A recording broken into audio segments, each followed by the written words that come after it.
Righteous rebels, we ain't asking to be let in. We kicking the door in. All praise to the Most High. Righteous rebels, labor radicals. Pull a dim on him or call them out on they crap. Reveal the cap, they gon' be mad at you. The person you get married to gon' rob you of your peace, cause you didn't take the time to see. If y'all were spiritually compatible, you wouldn't be comparing you.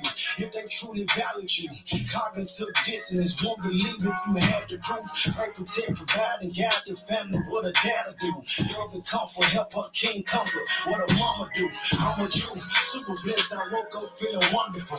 Laughing at these devils, man, I promise you they conquer. And later news, the Mississippi River drying up, but fruit 5 and 7 that apply to us. I'm out there trap trying to save the couches. The people rather stay in shackles whole time. Me and mine down the state of mouse. Lions eat when the beast offer. Ain't for the weak or the sweet talkers. Come like a thief on the sleepwalkers. Koran the Hebrew with a defroster. The bread for the children. Lawyer dogs get the leash off them. The parasites try to leech off them. Calm your voice, get your speech out to them. Veritone going research it. I come from the bottom. The subway I had to resurface. The youngest fashion crash shop when I don't see purpose. Clear eyes, clean vision, sight detergent. Purge my temple, had to detox it. In demand, I had to restock it. Rock with soldiers, same message, had to rebox it. Communication encrypted for all the eavesdropping. And sneaking links got your piss and blood. Toxic on promoting addictive drugs. They tryna turn our sons to lady bugs. And our daughters into shameless whores, battle scores. Do the right thing, cut the cost of sin and stain. Bruised man with machine, David told us earning clay to me. That resonates as transhumanism. Talking cyborgs, all facts, nothing fabricated. Imperfect health, then take the vaccination. The Most High, He gives all the praises. Shalom, shalom, shalom, Shabbat shalom. Peace and blessings to the chosen, everybody who tuning in, everybody who will tune in. All glory, honor, esteem, you know, any form of celebration, all of it is bestowed upon and directed to the Most High, the creator of the heavens, the earth, the seas, and everything that's in them. The Father lights, the Ancient of Days, the power and authority of the Hebrews, the power and authority of the God of Abraham, Isaac, and Jacob, and the 12 tribes. I pray everything in y'all's week so far, or this past week, was blessed. I pray the Most High was merciful. I pray He quickened y'all's spirits, increased and enlightened wisdom, knowledge, and understanding. Reveal some things about you to yourself that you needed to correct and rectify. Discerned and uncovered any devils or fakers that was around you. And in this time, there's such a wonderful time to be alive, that we be strengthened and seeing that even now our salvation is nearer than what it ever was before. Seeing the explosion of the brothers and sisters waking up, seeing the Most High hand working through this technology. It's been a hot topic for a few weeks, coming up on a month even. Where the Most High continuously using different people to get the word out that we are the people. And our families beginning to recognize and realize, these people, they not crazy. They not just conspiracy theorists. They not just people who coming up and fabricating things and believing themselves to be those descendants of the people written about in the scriptures. So all praise to the Most High for that. If everything coming through clear, with the audio as well as with the visual, let me get a 12 in the comment section. Everybody who tuning in through YouTube, shalom, peace and blessings to y'all. Everybody who tuning in over Facebook, shalom, peace and blessings to y'all. I pray that this word today does touch and edify on a major level. The goal is for us to we want to provide some clarity and edification on what it means to be anti-Semitic, because so many people, we seeing in the media the condemnation of Kyrie Irving, we seeing the condemnation of Ye, we've seen the condemnation of Nick Cannon, we've seen the condemnation of Ice Cube, and many others, who said things about a particular community of people the Jewish, speaking in specific, and they were labeled with the title anti-Semitic or anti-Semitic, or you made the remarks that you made were along the lines of anti-Semitism. All right, so what many people hearing it as well as seeing it, they don't understand what that means. So we want to provide and try to close up the gap of understanding or the lack thereof, so that our brothers and sisters in the family abroad will understand what's being said. What does that really mean? Why is that important? Why is that label so strong that it can cause a group of people or an individual to be counseled? All right. So before we even get into that, I want to share a parable. And the parable is this. Take time to imagine your father, a wealthy man, a man of renown with honor, known throughout the land, right? Acquire much substance, acquire many relationships and different things that have caused him to be prosperous. Therefore, creating something to pass down to you, a major inheritance. All right. So before your father passes on, he writes your name as well as your brothers and your sisters, y'all's name in the will, and said that upon me leaving or being deceased, all of my substance will be parted out to my children. This is what he hired a lawyer to do. This is what he told the lawyer. All right. So the days pass and your father family is dead. You know, however way he leaves the planet or the soul escapes the body. Upon him leaving, not long after, you start to see that same lawyer, like he had a major life change. You starting to see him, he's taking flights everywhere, enjoying life. He acquired land, many material. It's like, man, this man really, what he didn't receive the major blessing. Meanwhile, you don't know why you haven't received your inheritance from your father. All right, but come to find out doing the research, it comes, you find out that the lawyer then took your name off the will and put his name. All right, so I'm saying that to say, brothers and sisters, family, that this is what's going on. This is the issue and the thing that has to be identified. You have a people who's received the inheritance that's not due to them, those who call themselves Jews or the Jewish community. They reaping the benefits and the inheritance that we are supposed to have. And we're going to show you through the scriptures. We're going to get some historical facts and include some other material from other authors, showing that the inheritance that belongs to us, you had another group of people to stake claim to that and been enjoying our inheritance. All right, so when you hear a brother speak out and say, I'm a true Jew. Now, I am a Shemite. I am Semitic. I'm an Israelite. By default, what that brother is saying is that the inheritance that was laid out was due to us. So in the case where the people are saying, we have to counsel him, silence them. When we say that, brothers and sisters, we upsetting the order to where when you come to this lawyer, back into the parable, you come to this lawyer and say, man, that's my inheritance. That belongs to me. This man is willing to kill you to hold on to the lifestyle that he's attained through the death of your father. This man is willing to hire people to kidnap you and banish you, because if the world finds out that you are the true Jew, and the people around found out, he has to relinquish what he gained. He got to give that up. He can no longer live that lifestyle, and then you become the person that's able to have that economic footing. All right. It's very important, brothers and sisters. So make sure y'all got we're gonna get something out the Apocrypha. Of course, we're gonna come out to 66. I'll be getting a few things from the secret relationship between the Jews and blacks, as well as a passage from Arthur Koestler's The 13th Tribe. All right, so these books they feed into, or they complement today's message to show you what exactly is being said about being anti-Semitic. All right. So beginning with the basis, what does it mean? What is anti-Semitic? So let's get this here on the screen. Let me add this to the screen.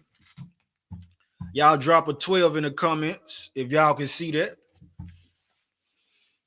Drop a 12 in the comments if you can see the definition of anti-Semitic on the screen.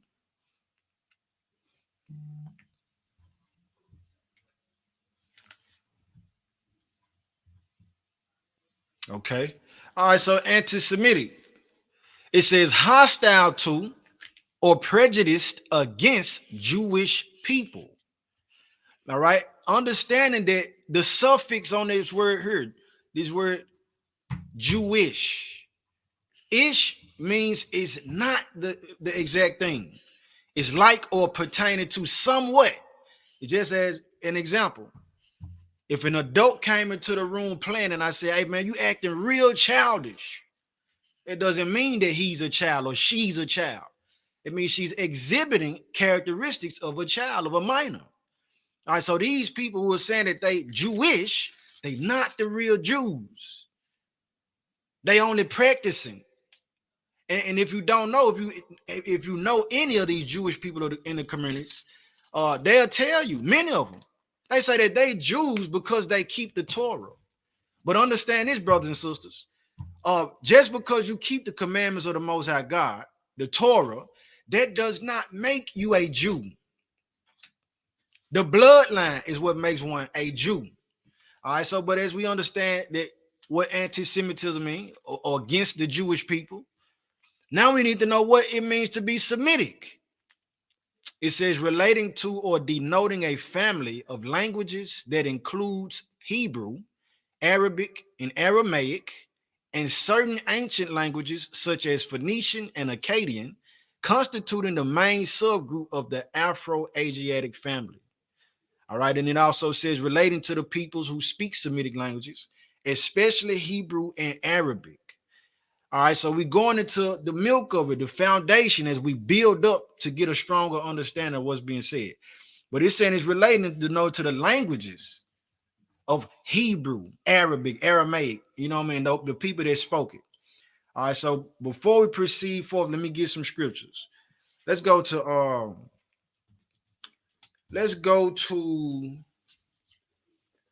Exodus 5 and 3.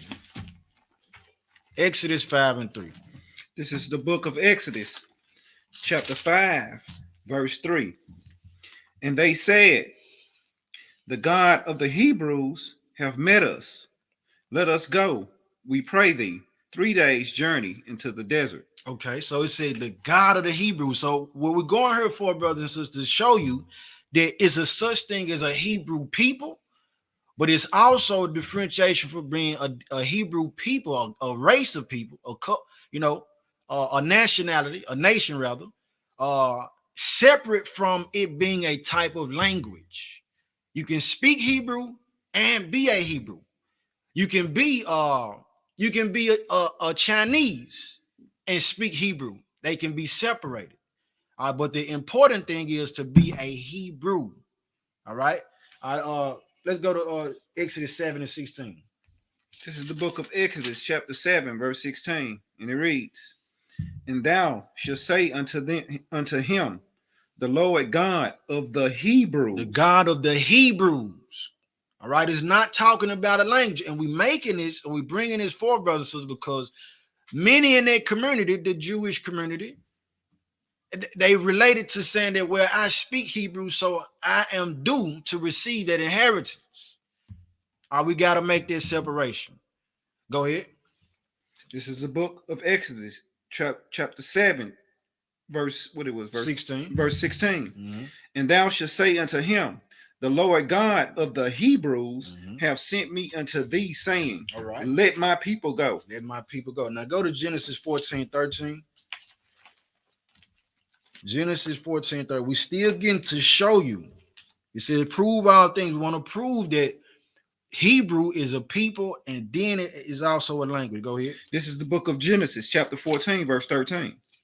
And there came one that had escaped and told Abram the Hebrew, for he dwelt in the plain of Mamre, the Amorite. All right, but Abram the Hebrew.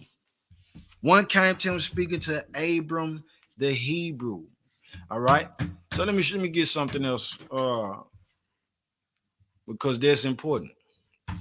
That's very important. So let me share my screen once more.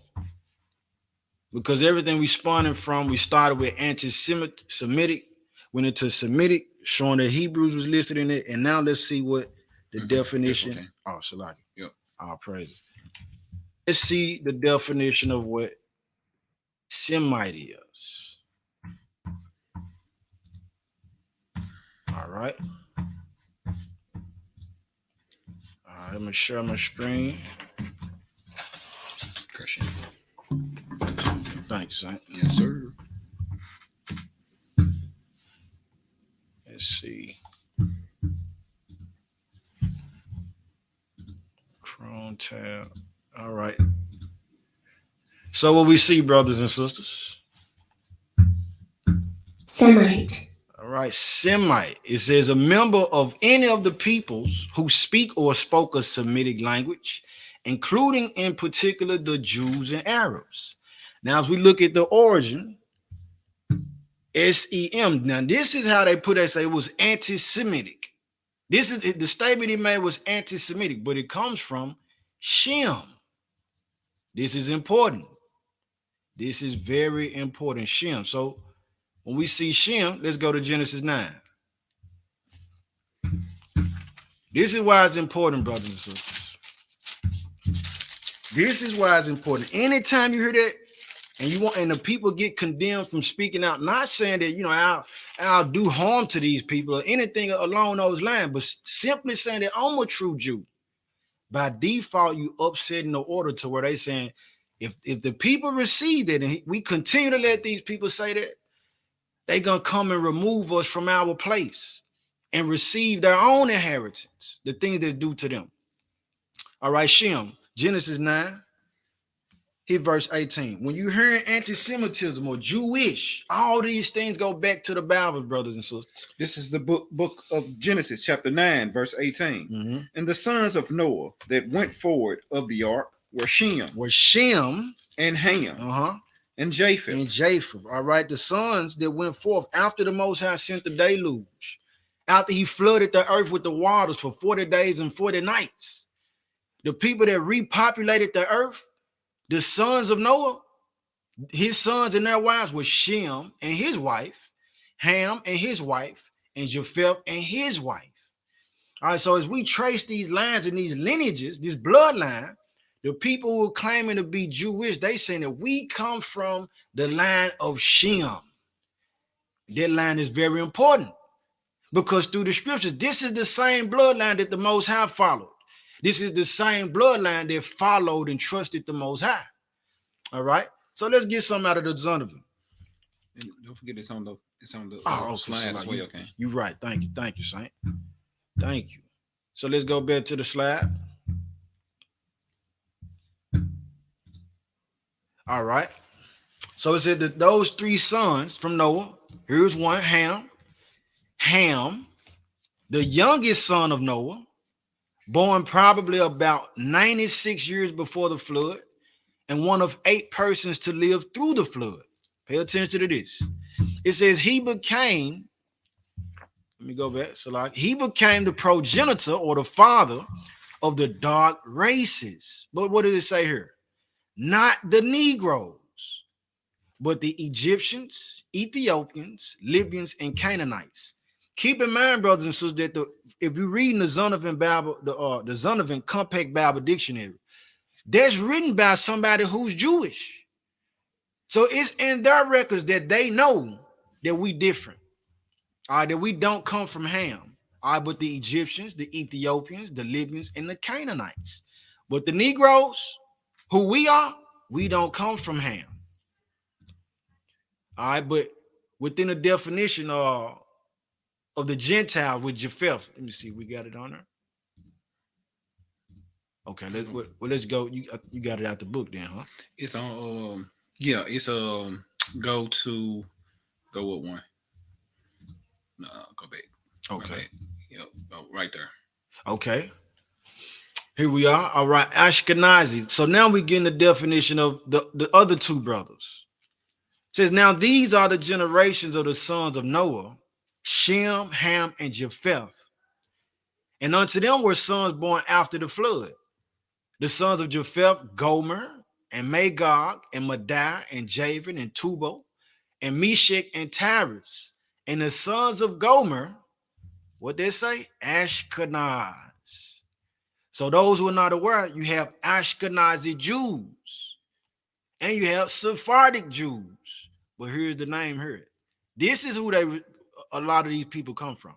This is who they mingle with. Esau mingled with these people and got those Jewish people who don't come from the land of Shem exactly, but they practice the Torah. And it says, and Riphath and Togarmah. And the sons of Javan, Elisha, and Tarshish, and Kiltim, and Dodanim.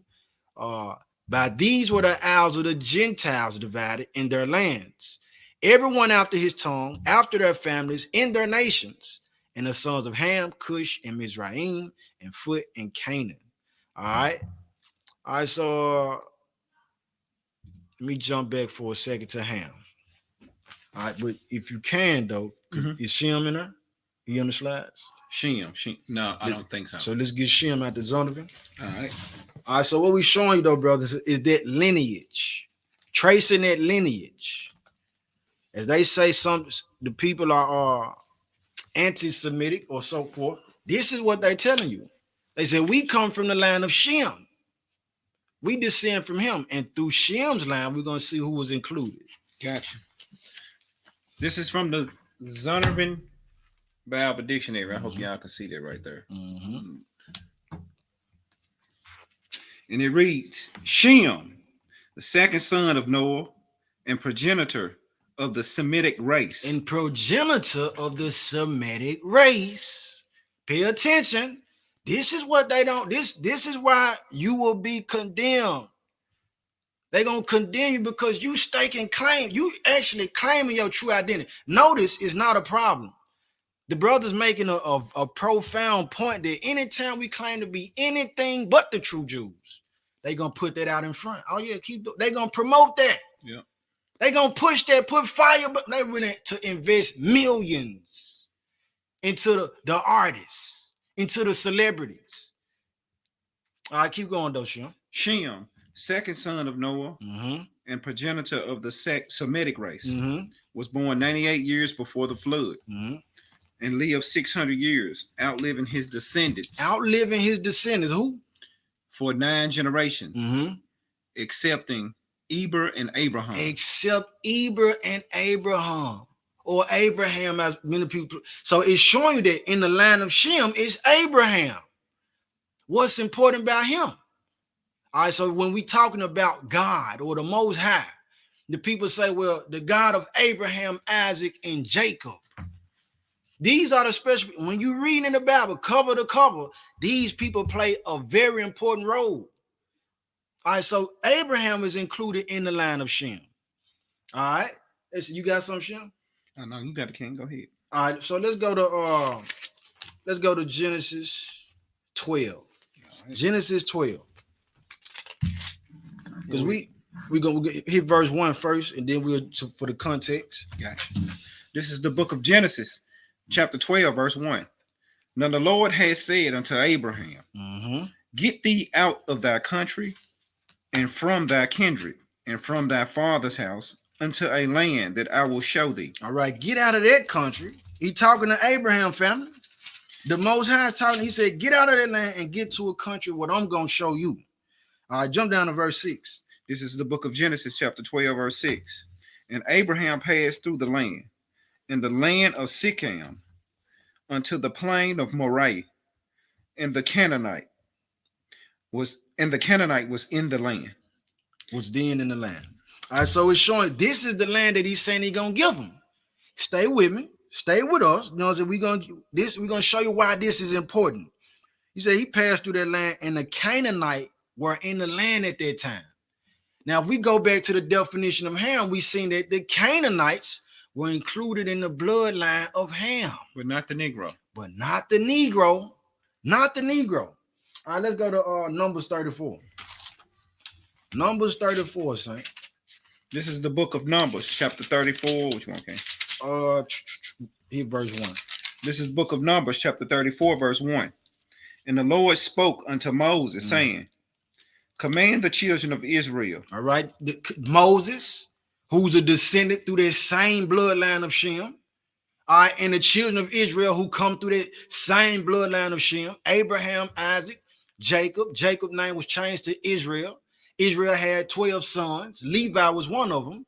A descendant of Levi was Moses. The Most High still dealing with these same people, family. He said, and the Most High spoke to Moses to say to the children of Israel, and say unto them, when ye come in the land of Canaan. When you come into the land of Canaan, go ahead.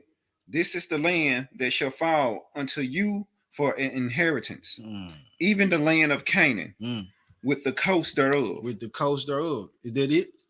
That's it on verse 1. All right, so that's what, just bringing that portion. The land of Canaan, this is the promised land, brothers and sisters. Now, why is that important? Because in 1948, you had the Jewish people. They became a new nation. All right, under one of their rabbis. This is when they went to Palestine. All right, that word Palestine, if you think about it, if we travel back in time, the 5th century BCE, before it was called Palestine, by the Greeks, it was called Philistia or Philistia. Why is that important? Because before it was called Philistia, it was called Canaan. 1948, after the Holocaust, 1941, stick with me, 1941 through 1945, the Jewish people went through the Holocaust, right? All right, but here's the thing. After them having this World War II, all of that took place in Europe. Now let's see the hypocrisy and the wickedness within it, the deceit within it. Something very strange. They in Europe going through all of this, right? All in Auschwitz, so on and so forth, right? So after the World War II, in order to provide the Jewish with reparations, and Germany and the United Nations said, you know what, we apologize and we want to help y'all for the things that y'all suffered.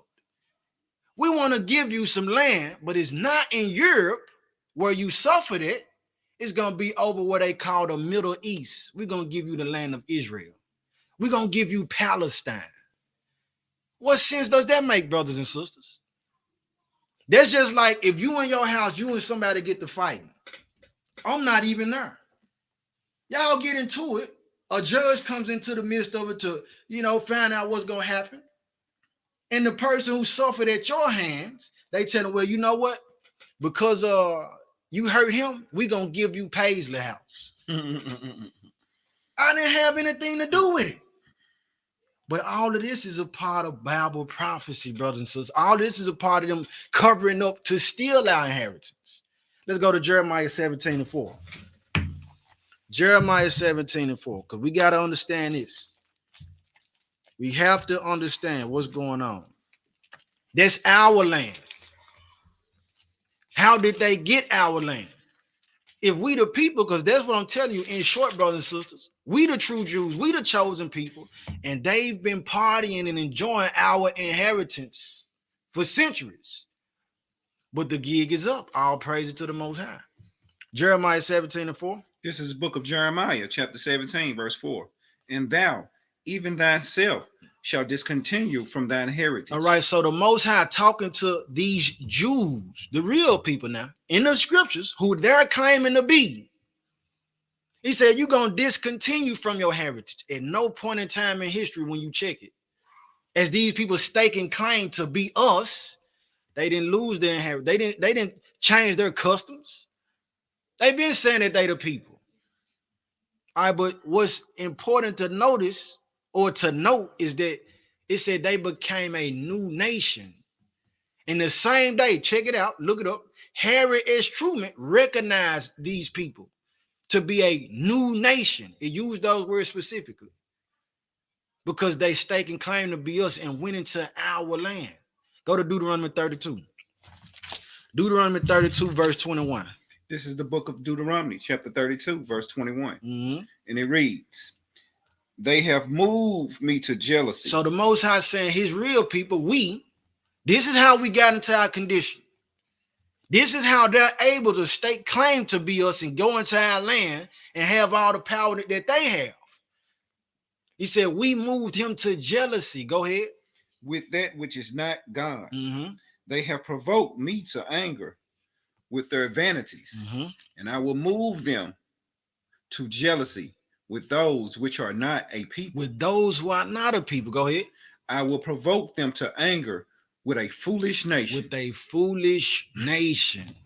So by us choosing to serve idols, we said we don't want to move and be and keep the commandments that you gave us, Father. We want to be like these heathens. We want to be like these other nations and Gentiles. They got a king and they can party and they got sexual immorality. They do what they want to do. They worshiping gold and brass. We want to do like them.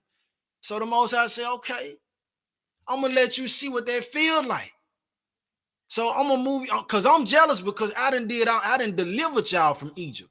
And then another thing, King, the other nations, Mm-hmm. they have, for most part, they have got their culture and everything intact.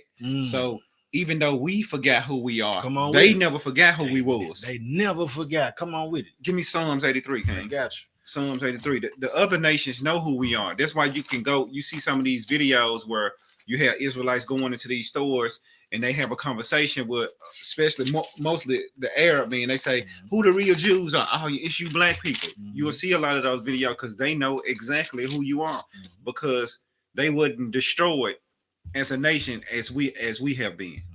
Give me that, King. Psalms 83. Want me to hear one first? Yeah, start at 1. All right, the book of Psalm, or the 83rd Psalm, beginning with verse 1. This is the book of Psalms, chapter 83, verse 1. And in order for our people to understand what's going on in the world regarding like who the Israelites are, and with Kyrie and with Kanye, you have to read. You have to read. You know, everybody like, damn, what's going on with Kanye? What's going on with Kyrie? What you mean Hebrews to Negroes? What's this about? Oh, it's what them brothers on the side of the street yelling for. What we need to take time to read. You got to take time to read. Read on, okay? All right. It says, keep not thou silence, O God. Hold not thy peace and be not still, O Holy One. For lo, thine enemies make a tumult, and they that hate thee have lifted up the head. They have. So even it say those that hate thee have lifted up the head. They even hate the Most High. They don't want to keep no laws. No, that's where you think they came up with Christmas and doing these things. That's why he said they are not a people. Read, King. They have taken crafty counsel. They took crafty counsel, meaning what? They ain't gonna just tell you they ain't gonna come right out and say, I'm y'all enemy. You're not gonna see that. You gotta see what they're doing in order to be able to be aware of who your enemy is. They not gonna come out right and say, yeah, we the damn devil. They not gonna do that. You got to be smart enough to pick up on the behavior of a devil to realize a devil. Read, King. They have taken crafty counsel against thy people. They have took crafty counsel against thy people. Read. And consulted against thy hidden ones. And consulted against the hidden ones. Meaning what they plan to do these things. They got plans in place to keep you relegated as just a second class citizen. They have a system put in place so where, okay, I'm gonna put drugs in your community, and now I can disenfranchise you when it comes time to vote. You know what I'm saying? They got plans in your community where they can say, I'm a convicted felony, you can't get no job. You know what I'm saying? They have these things put in place because they know that not all of them, but most of them gonna screw up. Read, King. They have said, come and let us cut them off from being a nation. Man, they came and said, look, let's cut them off from being a nation. Let's cut their power off. They know that if black people, so-called African Americans, came together, united with a full force, we'll be economically like the 6th richest nation, and I believe more than it. We'll be a very powerful nation if we came together and our money and we spent with each other. You remember the Black Wall Street? They don't want to see that happen. Read, King. That the name of Israel may be no May more. the name of Israel may be no more. They want you to forget about who you are. Because if you don't know who you are, you will never know where you're going. Read, King. No more in remembrance. No more in remembrance. That's why when Kyrie and Kanye, they can say all these other things, but once they, you notice soon, Kyrie and Kanye did a lot of things, even with the vaccination. They still let Kyrie come back. Kanye did a whole lot of. Kanye did a lot of stuff For real. He didn't snatch George Bush's microphone out of his hand and said George Bush hate black people. He didn't he didn't walk on the stage with Taylor Swift and did her. He didn't say some of the most craziest things ever. But notice, Adidas didn't never suspend. Never canceled their contract when he did it. Gap never did it. He never got kicked out of all these arenas. But the moment he said that we the 12 tribes of Israel, we come from the tribe of Judah, and that the blacks are the Jews. Once he said that, it was over with. Just like with Kyrie. Once he said that, once he brought Israel name back into remembrance, it was cutthroat. Read on, okay? All right, verse 5, it says, for they have consulted together. They consulted together. Read. With one consent. So with one consent. So it's other nations out here. They didn't consult it, just like when they gonna have the big UN meetings. Who you think they discussing? Right. Read, King. They are confederate against thee. Confederate meaning what? They together. You think these are, see, that's why we can't get into the notion that think this it's only white people that hate us. No, come on. It's more than white people that hate you. Come on with it. It's every nation that's within your community that you see that, you know, the Arab, he hates you. The Chinese man, he hates you. Everybody hate us. And you know the sad part about it, we even hate ourselves. This is true. This is true. Read, King. The tabernacles of Edom. Man, the tabernacles of Edom, your so-called friendly white man, read. And the Ishmaelites. Your Arabs. Of Moab. The Asians. And the Hagarenes. Gabal and Ammon and Amalek. And who? And Amalek. Because the Amalek is different from your so-called, it's a different group of white people that's running everything. Now, Amalek is your so-called Jewish man. Read, King. The Philistines with the inhabitants of Tyre. All people over there fighting for them Palestinians over there fighting, guess what? They didn't did us in too. Read, King. Assur also is joined with them. Another, that's Assur. Let's talk about your Iraqi people. Read. They have hope in the children of Lot. Selah. So all of these nations are against us, y'all. So don't get it twisted in your mind that, you know, that we have friends. Now, I'm not saying within all nations is some people that, because when you think about it, back in time of slavery, it was some white people that was against slavery. But the majority of the white mindset was for slavery. So we're not saying that all one particular group is pretty much, you know what I'm saying, out to cut our throat. We're not saying that. We're not getting on here to be racist or hateful towards any other group of people. We're not doing it. Right. But what we are going to do, we're going to tell you who in fact the true Jews are according to the Bible. And we're going to say that every nation has had a hand, knowingly or unknowingly, against our persecution. Talk to him. You got it, King. This is true. This is true. So let me get something.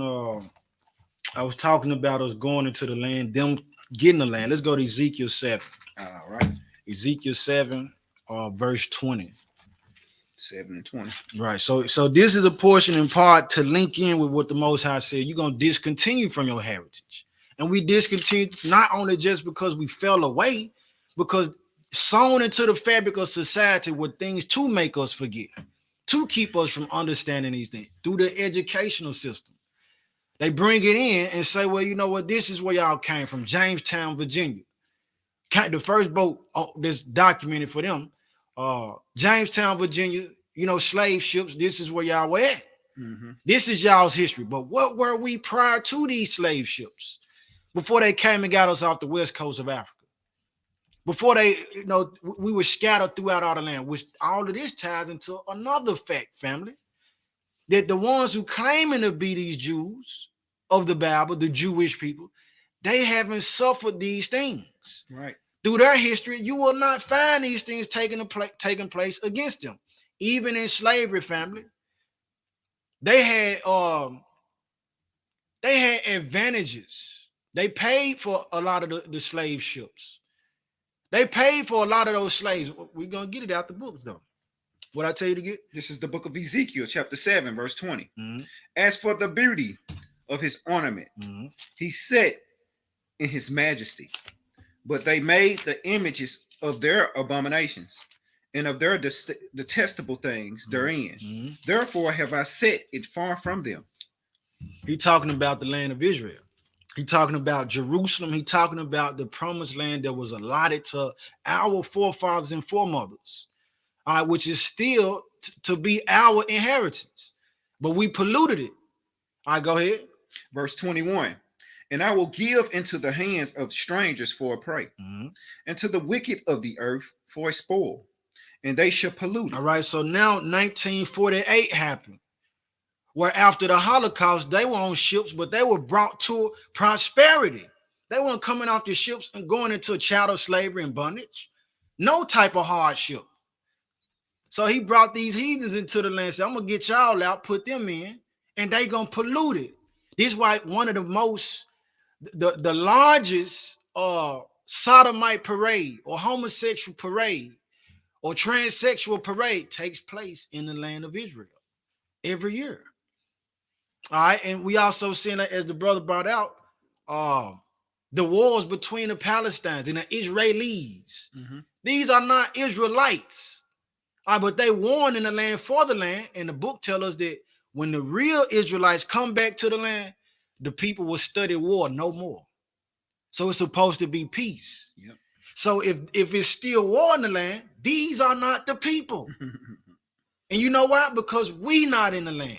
And just to interject for a second, Pace, come on with and partly, but the reason why our people they don't know that, we got to look at all the things that has been done to us. You know what I'm saying, and just be real. Like, it's a lot of things that has been done to us.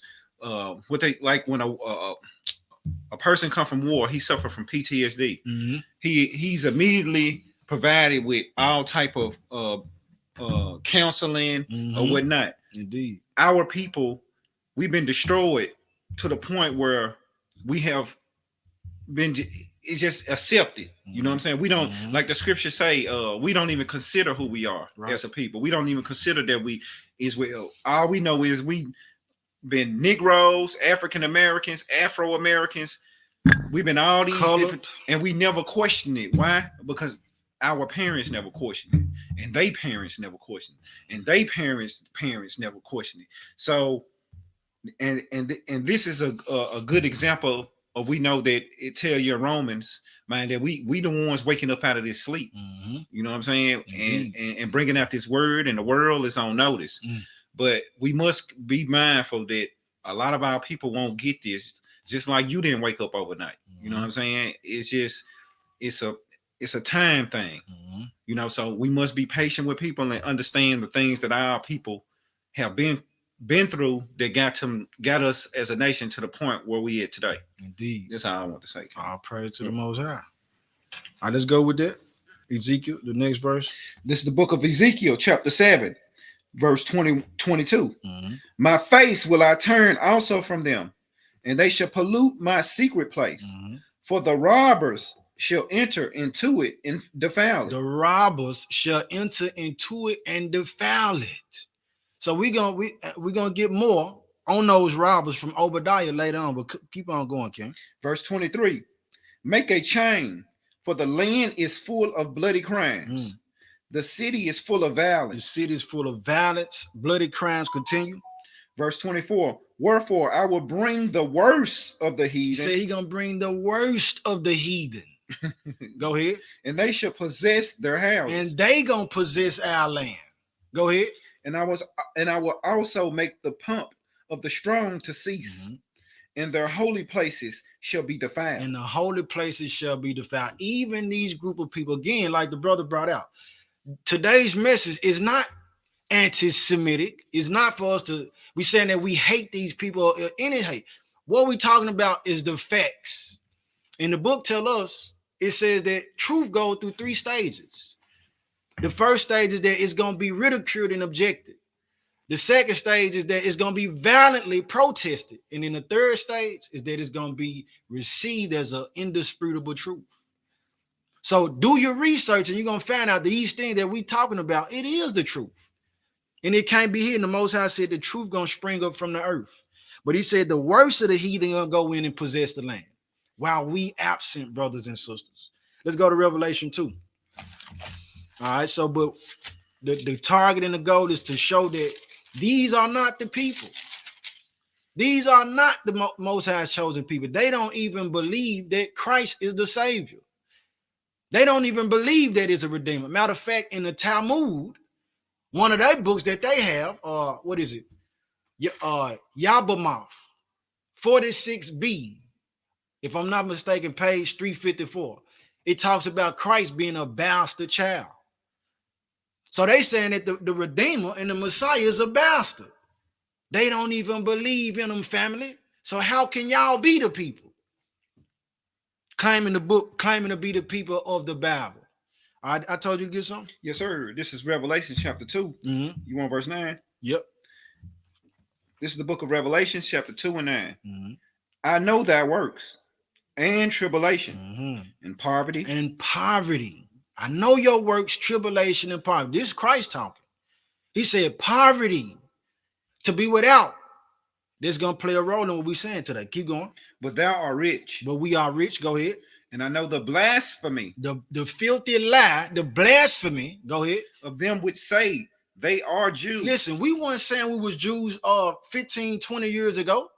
Some of us 10, 7, and 2, 3 years ago. We didn't know we were the Jews, but these people have been proclaiming it for the longest.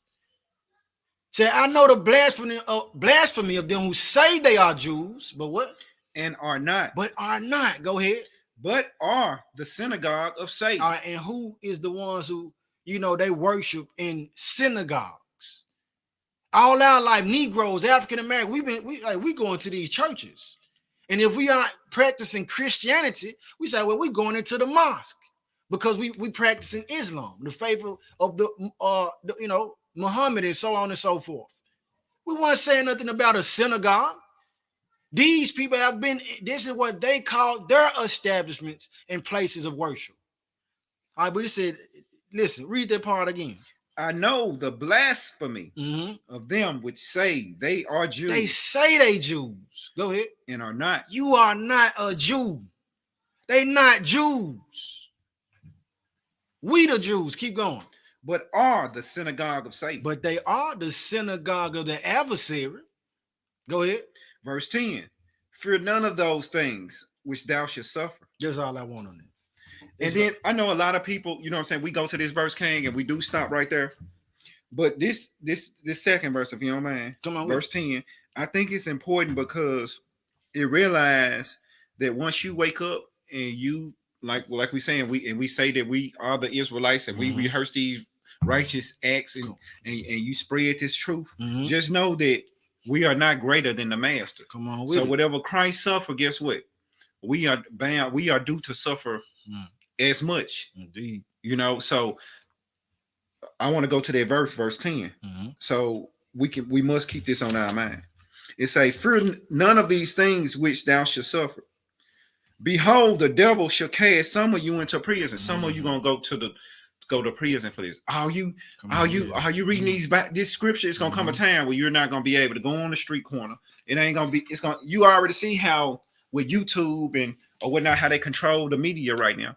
I was talking to Paisley earlier, man. We was talking, and we was like, man, just 5 years ago, you can go on YouTube and type in whatever. You can get 1 million Israelite videos. You can't do that anymore.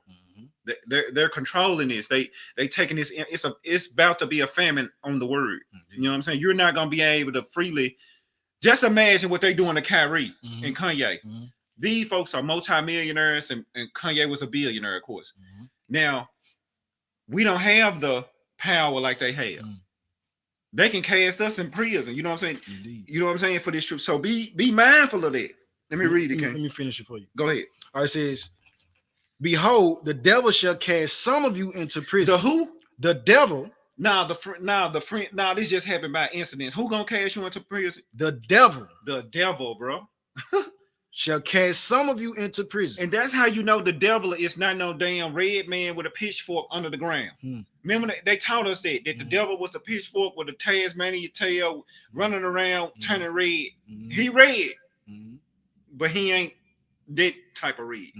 Read, King. That ye may be tried. You're going to be tried. They tell you in the book of Sirach that you're going to be, what it say? We tried through gold, it's tried through the furnace. Acceptable means. So you got to go through some things.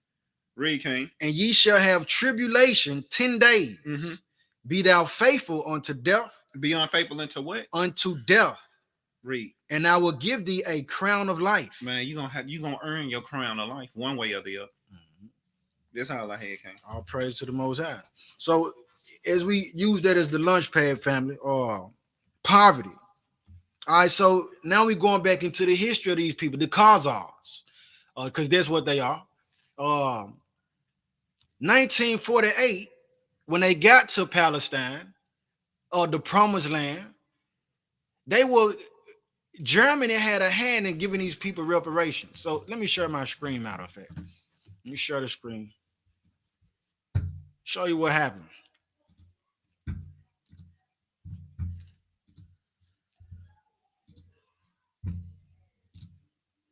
All right. The Just Act report. All right. This is from Germany. All right. Now, this is state.gov now. This is on their records. The overview says Germany has taken commendable steps to confront its role as the perpetrator of the Holocaust, or also called Shoah. All right, but of the Holocaust, and to ensure that Holocaust victims and their heirs receive restitution and or compensation. Germany also honors and remembers the victims of the Holocaust and has worked to cultivate a culture of remembrance. Its restitution measures range from compensating former owners and heirs for assets wrongfully seized during the Holocaust to making substantial financial contributions to victims' funds and survivors' pensions. Now, why is this important? What we're seeing here, brothers and sisters, that these people have had somebody to come in and compensate them for the things that they've suffered, as if they are the only people who has ever suffered. Keep in mind now that 1619 to 1863, let's do the math. 1863 minus 1619 is 244. All right, the importance of those numbers is because 1863 is supposed to be the year that the Emancipation Proclamation was signed to free the Negroes. 1619 is supposed to be the day or the year that we came to the country by force. 244 years total, we had been suffering, being killed, being raped, being robbed, being hung, being poisoned, having our children snatched from us, taking the skin of our children and making purses out of them, taking the skins of our elders and making shoes out of them, taking our infant children to the lakes and the marshes and using them as bait for the alligators to get an alligator to take its skin to make those crocodile shoes. And a whole bunch of more atrocities that we suffered. 244 years now that we have been suffering, and yet no compensation given to these people. All right, so now we understand why is it that they having a discussion about critical race theory and saying that we no longer want to teach that, that these so-called African Americans, they suffered chattel slavery, because then that will give us a point, even though they're using it against us. The Most High is so good, that serves as a point for us to look in the book in Deuteronomy 28 and say, yeah, we are the people. We're going to get that out the scripture as well.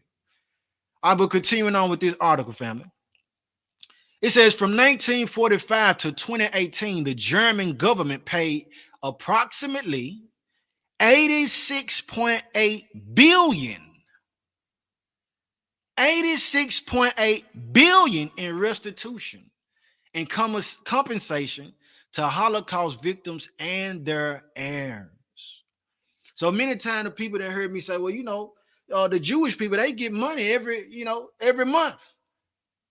Calculating the sum being 86.8. And listen, this is just what they showing. This doesn't go into the portion of this particular compensation where they say that they was rendering people back property, so on and so forth. There's a total of 73 years, family. 73 years these folks were getting bread just given to them for what they went through for 1941, 42, 43, 40, for 5 years.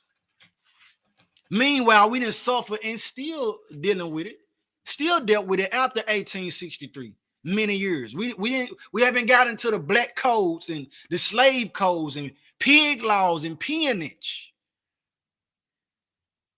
All right, but it says that they received approximately, meaning this ain't the definite answer. Could have been more. 86.8 billion in restitution and compensation to Holocaust victims and their heirs.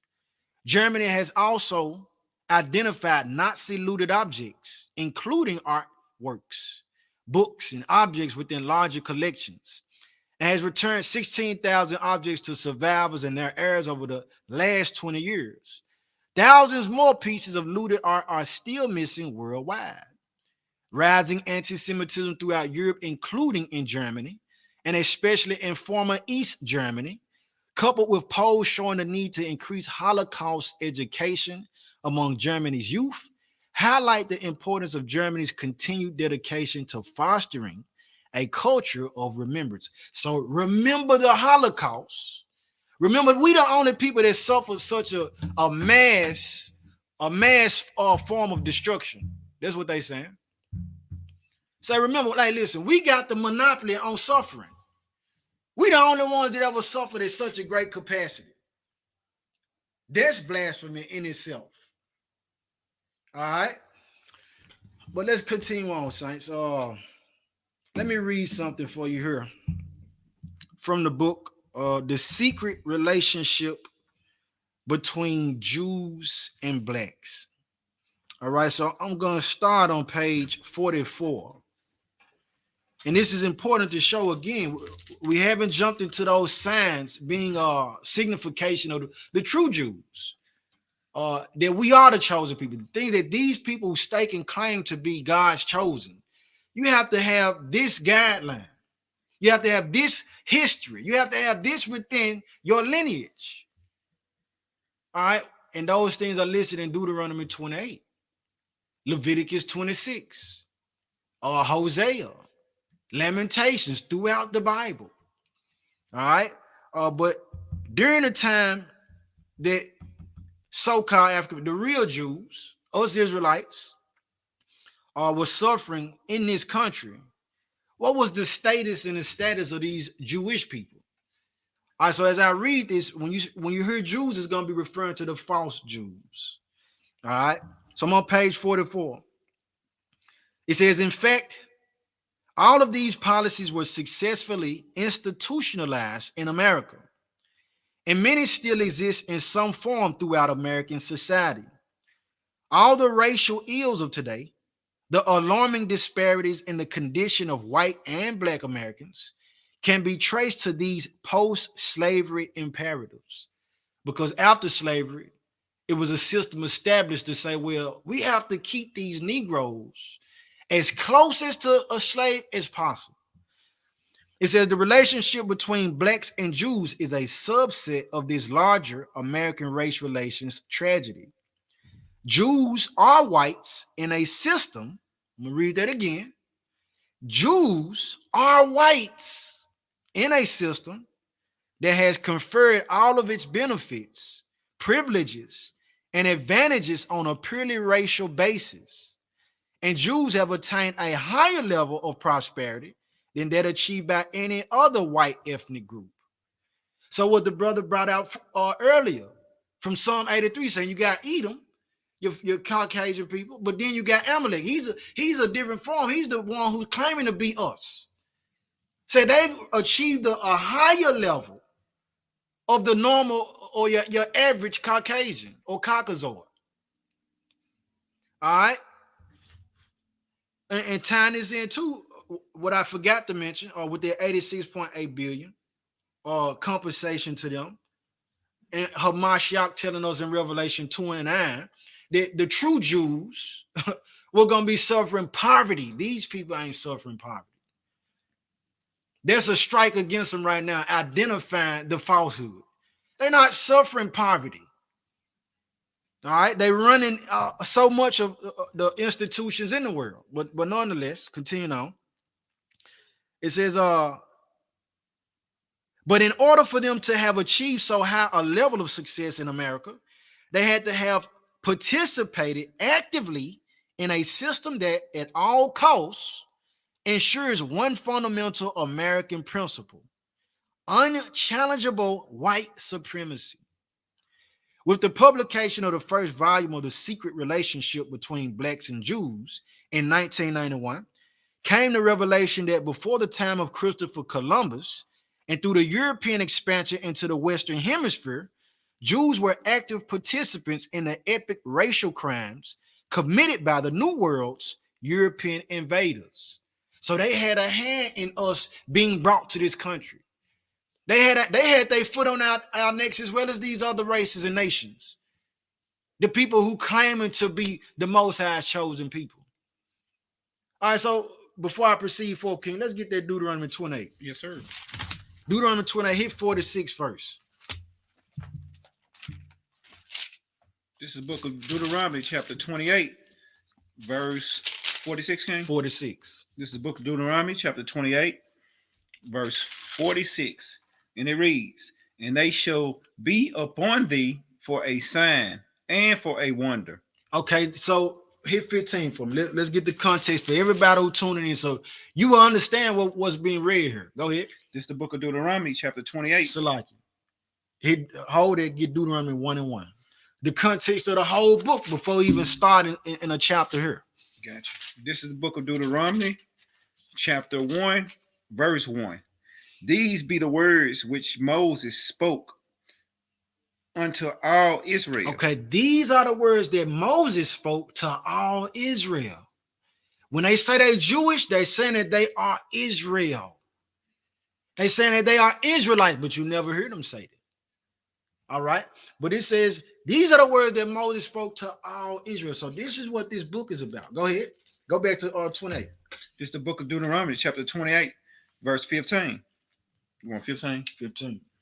And it reads, but it shall come to pass, if thou wilt not hearken unto the voice of the Lord thy God, to observe to do all his commandments and his statutes, which I command thee this day. All right, so the conditional contract that we have through bloodline with the Creator is that if we keep his commandments, if we obey him, he will bless us. But if we disobey him, we're going to suffer curses. All right, so that's what's being said here in verse 15. So if you don't listen and keep the commandments, the laws, the statutes, and the judgments given to you by the Most High, the great I am that I am, the Holy One of Israel, then this is what you're going to go through. All right, and it gives a list of those type of curses. But here's the important thing about the curses. Now get verse 46. This is the book of Deuteronomy, chapter 28, verse 46. Hold on. That's right, 28. 28, 46. Gotcha. This is the book of Deuteronomy, chapter 28, verse 46. And they shall be upon thee for a sign and for a wonder, and upon thy seed forever. All right, he said these curses, they're going to be an identifying marker. So they're going to be a sign upon you and your children. So that no matter where you are in the world, we will be able to identify who the chosen people of the Most High are. You're going to be able to identify that these are Israelites. These the real Jews. Because this is what the real Jews was supposed to suffer for disobedience to the Most High. These people didn't suffer these things, brothers and sisters. They didn't suffer this, family. So let's get a couple of those curses. And we're going to see, comparing it to those who claiming to be the Jewish people, the Jewish community, see if they went through any of these things. And as a disclaimer too, it's many of those people who are Jewish that know what we bringing out, and they will say, yeah, hey, like, no, we've been capping the whole time. We've been flogging. We are not the chosen people, but these Negroes are. You got some that'll say that. All right. Verse 37, son. This is the book of Deuteronomy, chapter 28, verse 37. And thou shalt become an astonishment, a proverb, and a byword among all nations, whether the Lord shall lead thee. All right. So we was to become a curse. We don't claim to be Israel. You know, the moment that we started with our families telling, hey, man, we the Israelites, we became an astonishment, a byword, and proverb. This Negro crazy. Mm-hmm. The word having the title as black or colored. These are bywords. African American, bicycle, two wheels. Byword, two words, African American. No, we're not none of that. We Israelites. I'm from the tribe of Manasseh, the tribe of Ephraim, Levi, Judah. I'm from these tribes. I'm a Hebrew. I'm an Israelite. Let me get them this, King. Go ahead with it. This is the book of Isaiah, chapter 1, verse 3. Mm-hmm. It says, the ox knoweth his owner, and the ass his master's crib. Come on with it. But Israel do not know. My people do not consider. And I'm going to keep reading. It say, a sinful nation, a people laden with iniquity, a seed of evildoers, children that are corrupters. They have forsaken the Lord. They have provoked the Holy One of Israel into anger. They are gone away backwards. Our people went backwards. Like the brother bringing out, we went backwards because, you know, we don't know who we are. We don't even consider, we done did so bad and so wrong that we don't even consider who we are anymore. Man. To hell with our history. Man, I don't care about my history. You got to be real low to say, you know what? I don't care about my family history. I don't even want to know where I came from. That's not important to me. I'm a nigga. And then rap about it and make it seem cool to not know your history. Indeed. That's how I want it, King. Okay. Let me see. Because you said something else. But it as the brother bringing out, we don't consider what would we call before they, came up with this African American, Afro American, colored, black, African American, which is current now. What would we call before then? These things are not our true titles, brothers and sisters. And this is what I'm saying again. This is why it's important. Names have power. Names are connected with language. Language is connected with culture. Culture is connected with inheritance.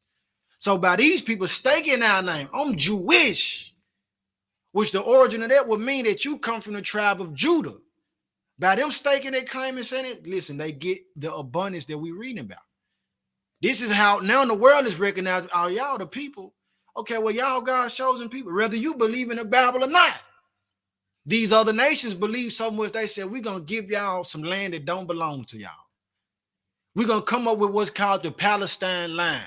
Go look it up. The Geneva Convention. We're going to all take part in it to help these people. Y'all God's chosen people. People don't want to say nothing against them. So then they become these bullies in a sense. But it's important because all of that power that comes with that, it started within the name and staking claim that we Jewish. We are the people. All right.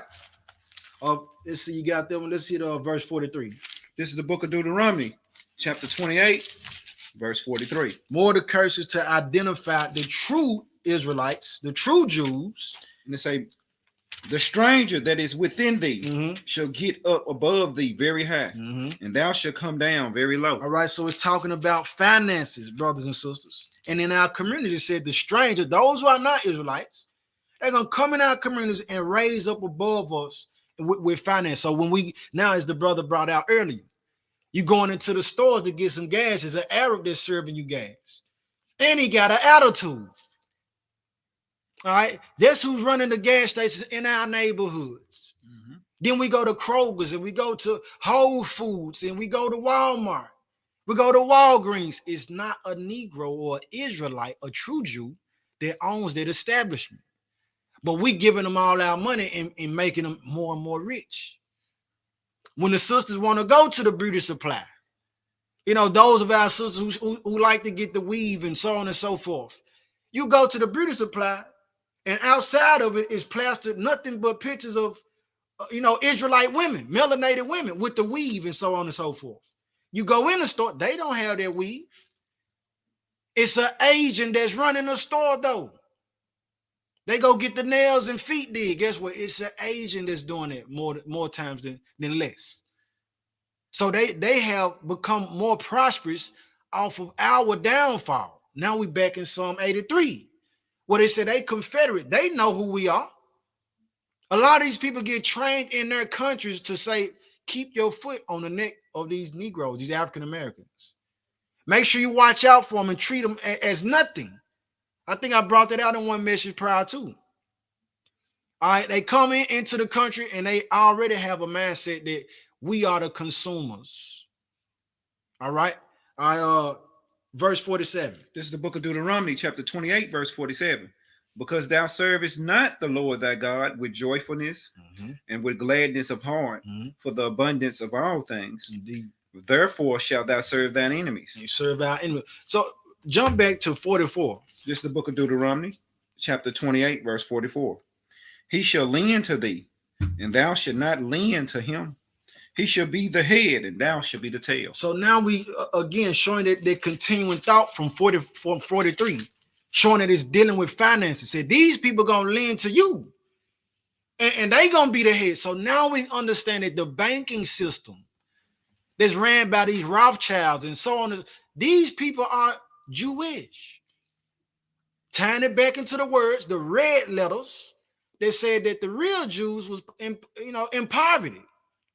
So how is it that these people got power in running these establishments, running MSNBC, running the NFL, running the NBA, running these textile companies that deal with fashion and so on and so forth? We're not in those positions, family. All right, but let me pump the brakes for a second. Let me share the screen again. Wake some more of our people up. Let you digest that a little bit. Let me share the screen again. Something else that's going on.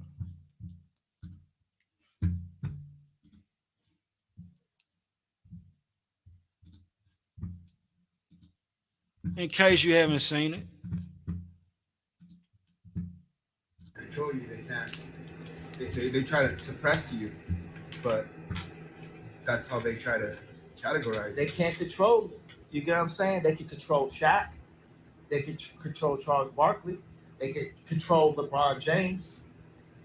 They can control Jay-Z and Beyonce. No, not you, man. But they can't control me. You Not see, you. it ain't no name I won't name. It's up. Not you. You know what I'm saying? And just for Minister Farrakhan, I love you. But the way you read that, I took that as a slight. You know what I'm saying? I'm taking no disrespect from nobody. So let's get on the phone. Let's talk that out. I don't care who you are. I ain't taking no slights from nobody. Right? I ain't taking no slights from nobody. It's God. That's the only person that I serve. My mom ain't here.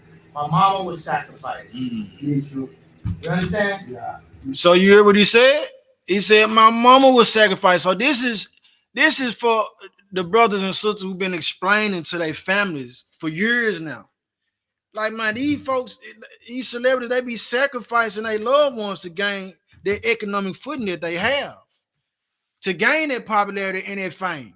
Here it is out the mouth of somebody who's in the industry. My mama was sacrificed. Me too. You understand? Yeah. I'm Christian. Michael Jordan, what about him?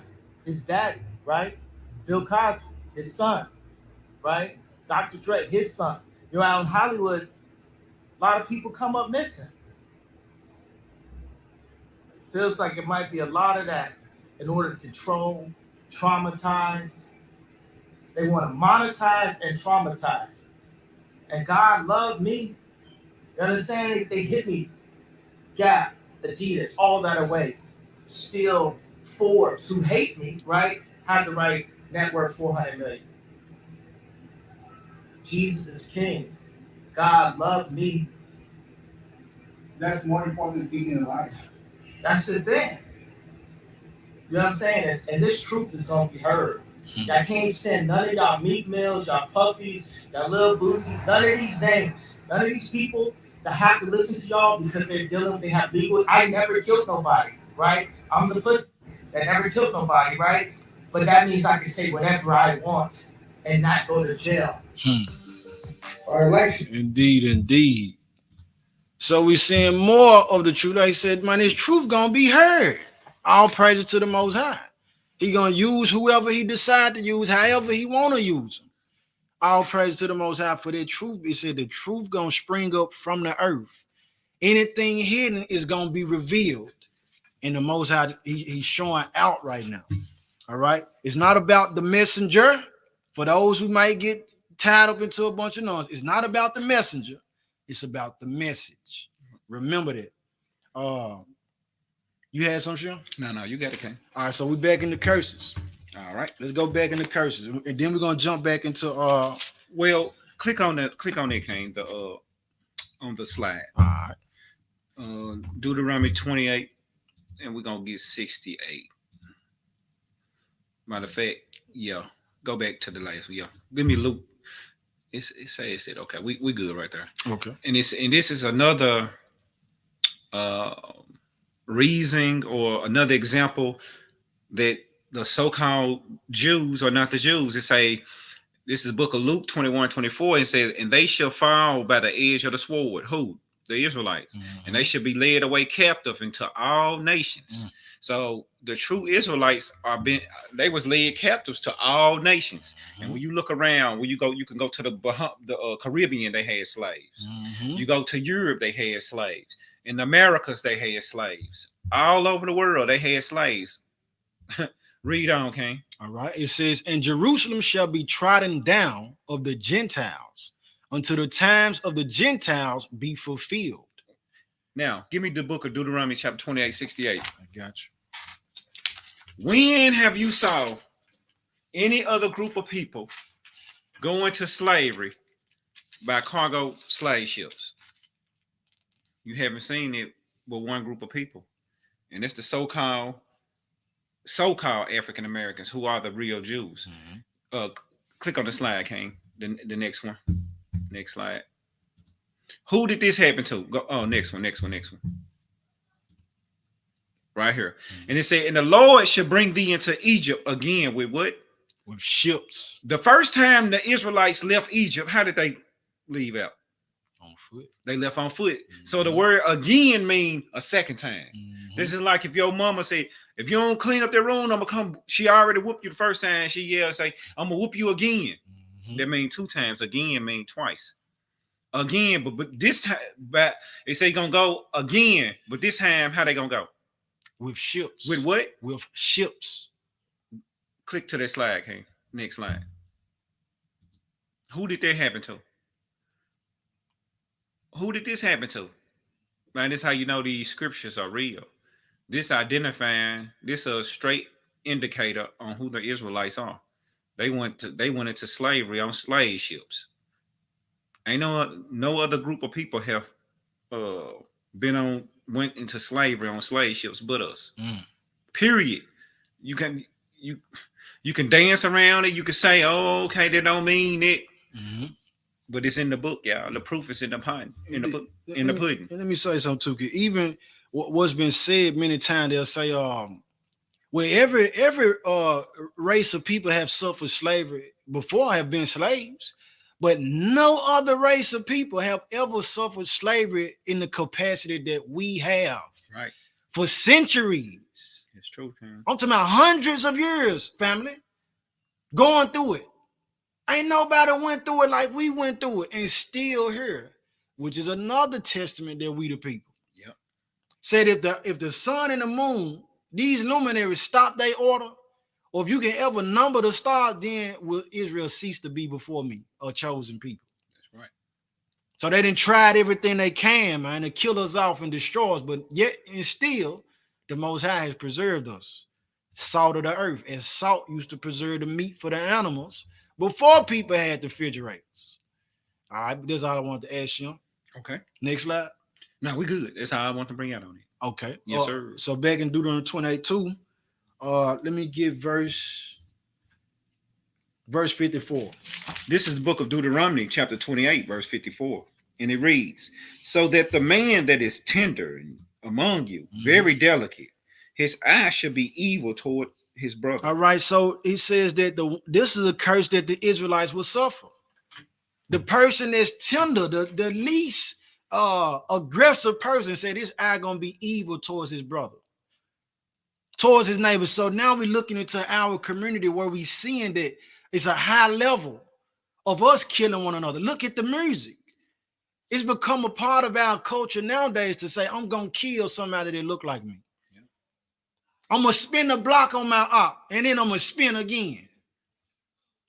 We hopping out with the sticks. All this is not talking about on some Asian. It's not talking about on some East Indian. It's not talking about any Caucasoid race. It's talking about on somebody that look like you.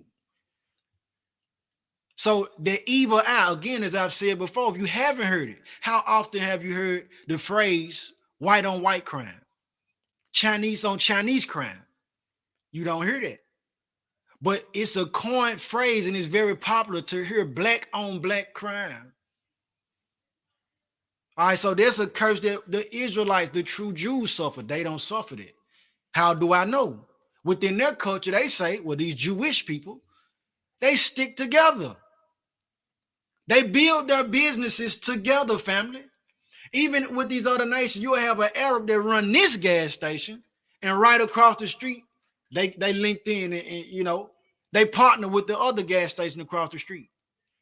Sometimes you will see this Arab who right here, who on Winchester, you see him at the gas station out in Fraser because they all running together.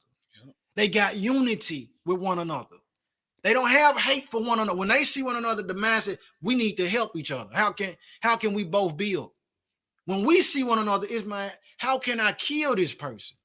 I don't like this man. I don't like this woman. All right. That's what's going on, family. Let me see. I want something else from it. Okay. Verse 66. This is the book of Deuteronomy, chapter 28, verse 66. Mm-hmm. And thy life shall hang in doubt before thee, and thou shalt fear day and night, and shall have no assurance of thy life. All right. So that's what we deal with. You know, it's still going on, but it hasn't been seen so much so in the media here lately. But with the killings from the law enforcement, you know, we wondering if we gonna make it home or not. Mm. Because if we get pulled over, it's a chance. It's entering in our minds when we get pulled over, family. This police might kill me. These other nations and races, they don't have that thought. They don't have that thought in their head nor in their spirit. And then not only do you have to, just to interject for a second, not only do you have to worry about other nations, you got to worry about your own people. Indeed. More so than other nations at times. Indeed. Right. Indeed. All right, this all on that verse? Yes, sir. All right, so let me get back into the secret relationship between Jews and blacks. All right, so now we're on page 45, brothers and sisters. I'm in the second paragraph. It says, with the publication of the first volume of The Secret Relationship Between Blacks and Jews in 1991, came the revelation that before the time of Christopher Columbus and through the European expansion into the Western Hemisphere, Jews were active participants in the epic racial crimes committed by the New World's European invaders. An abundance of Jewish scholarly writings, this from their own records, provided extensive evidence directly contradicting the popular notion that Jews had ever been the friends or allies of the suffering and oppressed black man and woman. It's in their records and in their accounts. Their scholars. So they got extended research and evidence showing that like they was not friends with us. They did not look out for us, brothers and sisters. The Jewish people. Continuing on, it says further, The Secret Relationship Between Blacks and Jews, Volume 1, showed definitively that Jews were thriving mightily in America long before the Statue of Liberty was a thought in the mind of its French sculptor. In fact, ocean-bound Jewish merchants had mastered commercial trade throughout the Western Hemisphere almost 3 centuries before the birth of the United States, ferrying African slaves and the commodities they produced throughout the European colonial settlements in the earliest days of the New World. So these people had already gained an understanding on how to voyage and commute throughout the oceans and the seas. long before we came on these ships. So they had already had ships. So some people ask, well, what are the slave ships? You know what I'm saying? If these people, we understand that our enemies funded them and then assumed our identity, would it make sense that they would try to hide these ships? All right, so now we're talking about Smithsonian cover-up, so on and so forth. All right, it says, as world-renowned merchants and traders, they were among the framers of the system of capitalism and had helped pioneer the African slave trade. They helped pioneer the African slave trade, brothers and sisters. Said profiteering enormously from that horrific crime against humanity. At this cruel and exploitative relationship remained essentially unchanged after the American Civil War and the supposed emancipation of the black man and woman. To appreciate the Jewish attitude and behavior towards America's black citizens in the post-slavery era, it is important at the outset to review the substance of the black-Jewish relationship leading up to that time from Europe's discovery of America to the Civil War. In 1992, Dr. Abraham Peck of the American Jewish Archives was unmistakably clear about the history. This is what he said. The first 2 centuries of the black Jewish encounter in America were highlighted by a fairly extensive record of Jewish slave holding. So the Jewish people had us as their slaves. Understand this, brothers and sisters. So these people, we seeing what the brother brought out, Deuteronomy 28 and 68. We brought over here on ships as slaves. Bring it out again. Matter of fact, because I don't think you finished that verse. The verse out. Yes, sir. Deuteronomy 28 and 68. Said the real Israelites was going to go into slavery. This is the book of Deuteronomy, chapter 28, verse 68.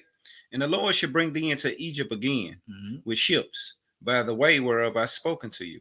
Thou shalt see it no more again.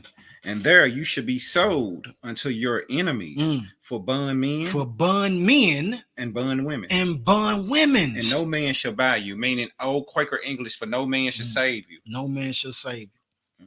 All right, so the book is telling us this is one of the curses that the Israelites going to suffer.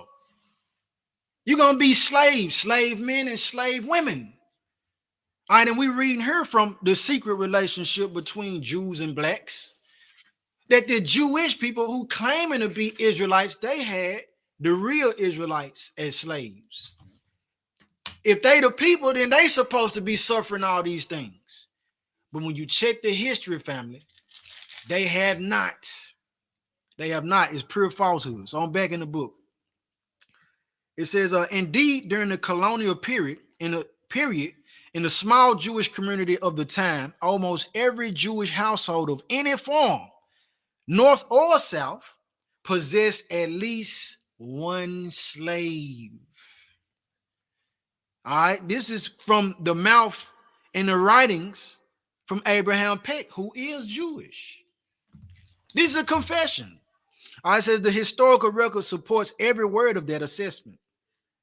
Christopher Columbus, whose transatlantic expeditions initiated the genocide of the red man and forecasted the African Holocaust. Remember when they're saying African, it's talking about us. Was financed by Spanish Jews and is claimed to be a Jew himself. Jewish merchants owned, listen to this, Jewish merchants owned, insured, meaning if this person is slaver, lost any type of merchandise or property, they insured them and they will replace that. Just like when you get home insurance. Come on with your home catch on fire, guess what? You got Geico or whatever insurance you with Nationwide. They'll basically give you whatever, pay for your loss. That's what it is. It's just like the time of slavery. When the slaves was free, guess what? People got reimbursements for that. The slave masters got money for that, for their loss.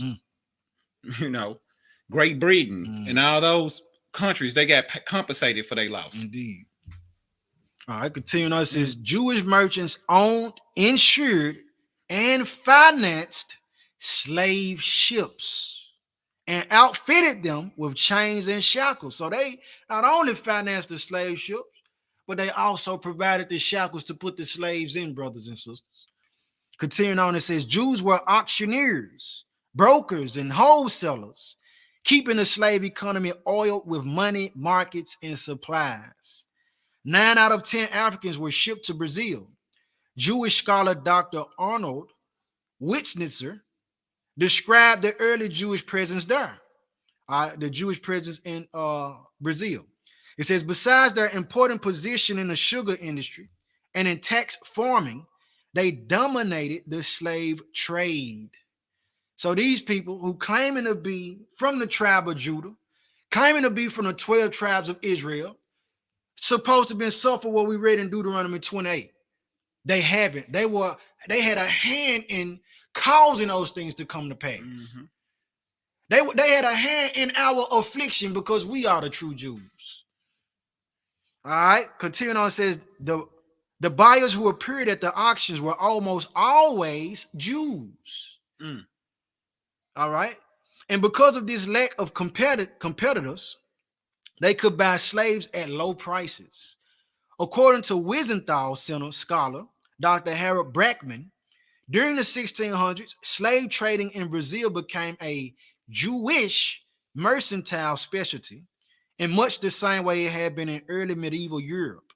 In fact, wrote Jewish scholar Jonathan Schwartz, Jewish merchants routinely possessed enormous numbers of slaves temporarily before selling them off. The Jewish Encyclopedia adds that Jewish commercial activity in this time included a monopoly of the slave trade, meaning they were the only ones on it. All right, so we showing this and bringing this information, brothers, to show that these people are falsifying. They saying that this man is Semitic, or he's a member of the AntiSemitism community. He makes the disclaimer and say, well, I can't be anti-Semitic because I know where I come from. Meaning that I know that through the lineage of Shem on down to these people who we're reading about, that these are my people and not yours. But as we confess and profess that thing and acknowledge that, again, as I done said earlier, it means that they have to relinquish all that they have. And the rightful heirs have to gain the possession of what belongs to them, the inheritance. They don't want to let our inheritance go. All right, it's a lot more that I could read from that. If you don't have that book, I suggest you get it. So it's a great read, got a lot of power in it. But let's go to Hosea 2. All right. So they saying that we're not the people. But all praise to the Most High for this right here. This is what the Most High said. Hosea chapter 2, hit verse 10 for you. This is the book of Hosea, chapter 2, verse 10. And now will I discover her lewdness in the sight of her lovers, and none shall deliver her out of my hand. I will also cause all her mirth to cease, her feast days, her new moons, her Sabbaths, and all her solemn feasts. And I will destroy her vines and her so like my fault, Hosea 1 and 10. I'm sorry. Okay. This is the book Hosea, chapter 1, verse 10. Yet the number of the children of Israel shall be as the sand of the sea, which cannot be measured nor numbered. And it shall come to pass that in the place where it was said unto them, ye are not my people. In the place where it was said, we are not Israelites. We're not the true Jews. Whether that's in America, in Brazil, in Haiti, in England, in Europe, wherever we are, in Australia, wherever we are in the earth. Where they say, man, y'all ain't nothing. Y'all ain't no, y'all just a bunch of niggas. Filthy and embarrassing. That's a bad word. Say, well, we will say that we not the people. What the Most High say? There it should be said unto them, ye are the sons of the living God. There is going to be said that we the sons of the living power. So now the brothers who was on the corner telling and warning, man, we the children of Israel. That thing that gained so much momentum, the Most High allowed these folks to build up technology to the point that it has.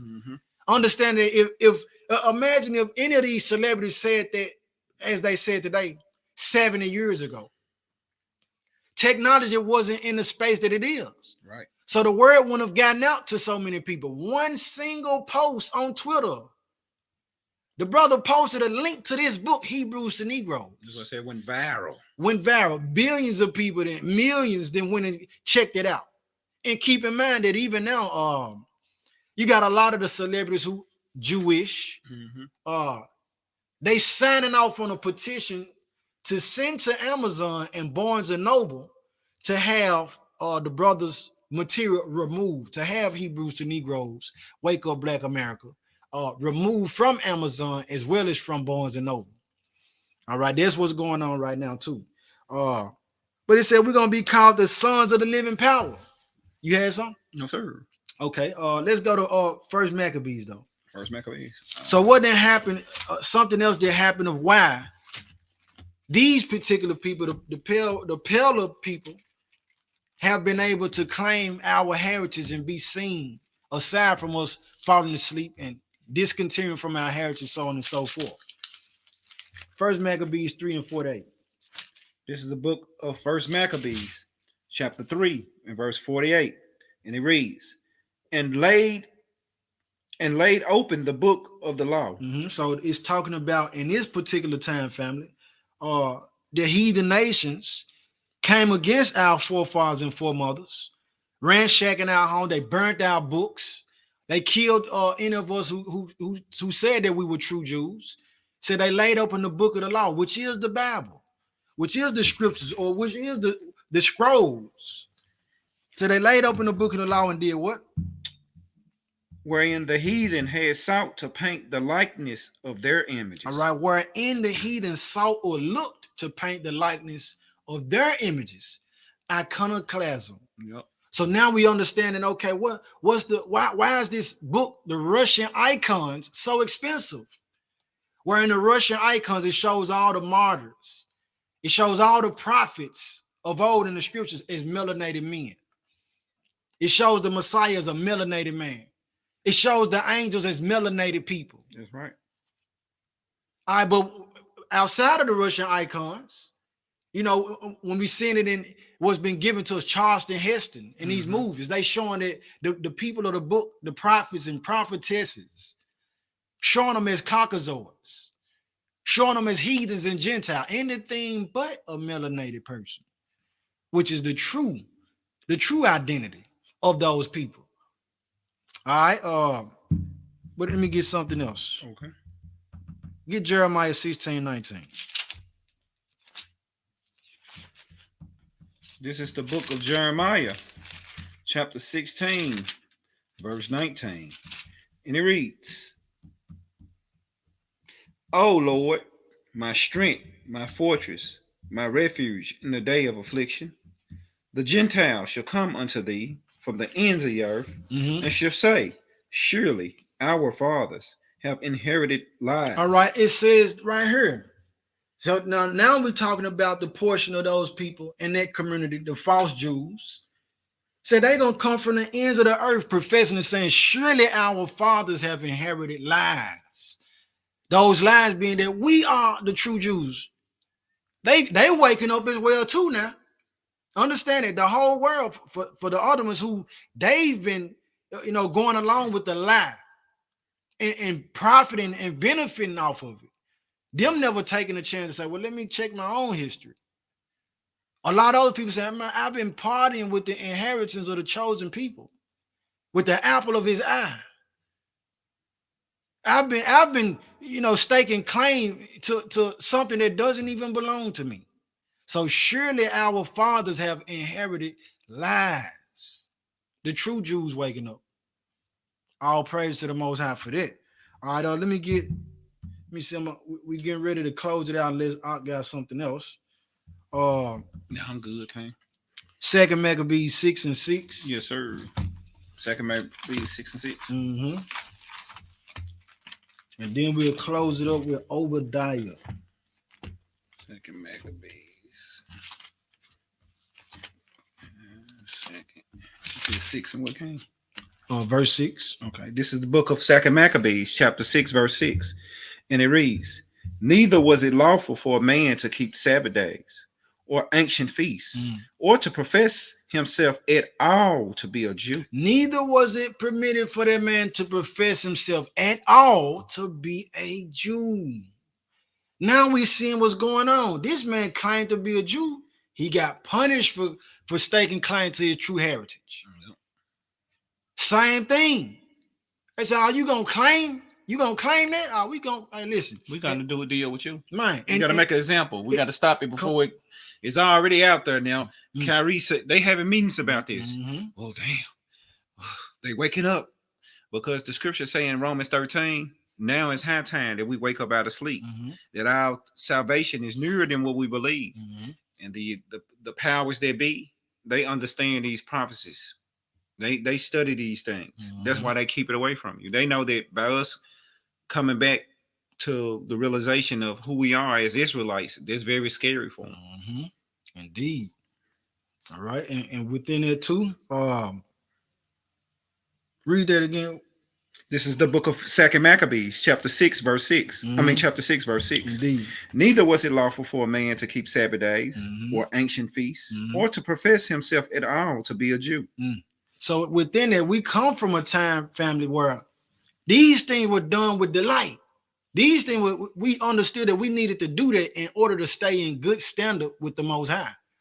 So they didn't flip it to where as long as we saying that we black, we African American, we don't understand that. We feel that we don't have to keep the Sabbath in the holy days. We feel like it's no responsibility that comes with that if we Gentiles. But if we the chosen, it comes with responsibility, which means that we got to uphold the covenant. So as long as we don't know that we the true Jews, we stay at war, or the Most High stays at war with us. We keep losing. So they profit off of our ignorance. So the world got this adage where they say, what don't kill you, what you don't know won't hurt you. It's just like with Samson. His strength was his hair, right? His strength was his hair. Once she found out, okay, his strength is hair, let's cut his hair. And now his power gone. That's the same thing as Israel. We did hair. Our hair been cut. It's been sliced. You know what I'm saying? Our power is it's an entity, and that entity is the Most High. But in order for us to be plugged, or in order for that connection to work, we got to be plugged in, and we need to be plugged into who we know. I mean, who we are, and that's the Israelites. And so that is our whole power. It's us knowing who we are, waking up, and just think about how much of a, they would say a miracle that is to all these things to happen to us: slavery, Reconstruction period, chain gang, Jim Crow, 3 strike laws, crack cocaine, abortion clinics, you name it, bro. Pipeline to prison, music, all these things that they didn't use against us, and yet we rise. Indeed. And something else too, that I seen with Ye and Adidas, they saying that they gonna continue to Yeezy shoes, but they gonna change the name of it. So they gonna keep profiting off a product that he made, but they gonna change the name of it and continue to reap the benefits, the wickedness of it. All right. But we're talking about being a true Jew. So now we're professing it. Let's go to Obadiah. Obadiah. It's only one chapter. So this where I got something else for that too. So hold Obadiah and grab Acts 24. Acts 24? I got you. Acts. This is the book of Acts, chapter 24. What verse came? 24, verse 13. 24 and 13. And it reads, neither can they prove the things whereof they now accuse me. All right, so neither can these people prove the accusations of us being anti-Semitic. They can't prove that, we not the people. This is a part of the reason why, as it's been put out, as the proposition has been made, the invitation has been given. Hey, if y'all saying that I'm anti-Semitic, or I'm wrong in the information that I'm putting out, well, let's sit down and go through and live so that everybody in the whole world can see. And we'll identify and see who really is the children of Israel and who's not. That sit down won't happen because within it is going to be proven who the sons and the daughters of perdition are and who the true and the chosen people are. All right, go ahead with the next verse. Continue on, brother. All right. Hold on 1 second. This is the book of Acts 24, right? Verse 14. This is the book of Acts, chapter 24, verse 14. And it reads, "But this I confess unto thee, that after the way which they call heresy, Mm-hmm. so worship I the God of my fathers, Mm-hmm. believing all things which are written in the law and the prophets." All right, so it's called heresy because we said that, man, we the true Jews and we got to keep Sabbath and not consume abominable foods. Right. And we wear fringes and we want to speak the Hebrew language, the true Hebrew. And we want to do these different things that's written in the scriptures. So we believe what's written in the law and in the prophets. But that right there is foreign to the mindset of the people who've accepted post-Constantine Christianity. That involves and includes a whole bunch of paganism. All right. You had some, Sean? No, sir. Okay. Let's go to Obadiah now. What chapter? Is one chapter. So Okay. Oh, yeah, that's right. Indeed. Yep. So any questions, comments, or concern that y'all have, because we're about to close out. We're gonna end it right here. You want the whole chapter or you just want? I think we can read. We read the majority of the chapter. Okay, this is the book of Obadiah, chapter 1. The vision of Obadiah. Thus say the Lord concerning Edom. Mm-hmm. We have heard a rumor from the Lord, and an ambassador is sent among the heathen. Mm-hmm. Arise ye, and let us rise up against her in battle. All right, so this is pertaining to Edom. Go ahead. Behold, I have made thee small among the heathen. Thou art greatly despised. Mm-hmm. The pride of thine heart have deceived thee, Mm-hmm. thou that dwellest in the clefts of the rock, Mm-hmm. whose habitation is high, that say in his heart, who shall bring me down to the ground? All right, even the mindset of these Roman descended people, including America, Germany, Russia, and all over in Europe and everywhere else that they are. He said the pride of them said, man, who gonna bring me down? I can't be challenged. We the best, so on and so forth. All right, but it said the dwellers in the clefts of the rocks, because this is the heritage that they have. This is what they come from, dwelling in the mountains, Mount Seir. Mm-hmm. All right, so when the time trickled down, now we seeing the reason for these skyscrapers. Why do they feel like they got to build these buildings so tall and high? That's what they used to. Continue on, though. Though thou exalt thyself as the eagle. Though you exalt yourself as the eagle, hold up. So that was the symbol, not only for Rome and Greece and so on and so forth, but look at that. Look at that. What's that on the back of the American dollar bill? An eagle. So though you exalt yourself as the eagle, what did it say? And though thou set thy nest among the stars, Mm-hmm. thence will I bring thee down, say the Lord. Mm-hmm. If thieves came to thee, if robbers by night, If robbers by night, go ahead. how art thou cut off? Would they not have stolen till they had enough? So if a thief came or a robber came to your house, the first thing to grab or what I'm looking to get is money.